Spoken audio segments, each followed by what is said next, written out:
around the country, state governments are taking aggressive advantage of the 2022 Carson versus Macon decision. And for those who don't follow this stuff the way I do, this was a Supreme Court decision that reversed decades of precedent. And it ruled that states cannot be prohibited from funding religious schools or allowing them to access public school funding. And so this added religious schools to the list of private schools that could siphon off public school dollars for private education.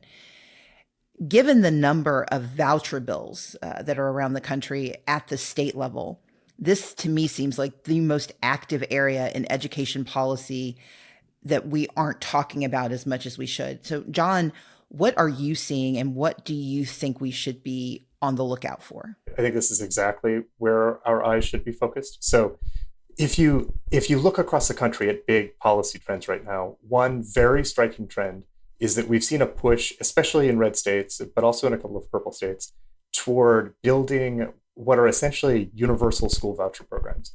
And school vouchers have existed for a long time, where they're basically government money that would go to families to pay for private school tuition or other kinds of educational expenses.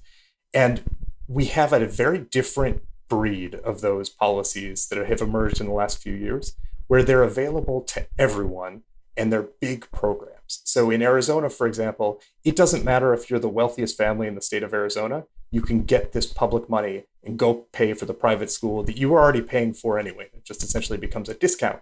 And in Arizona, and we've done some research on Arizona, among other places, those are the families that are benefiting from those policies. It's wealthy families and wealthy communities sending their kids to expensive private schools.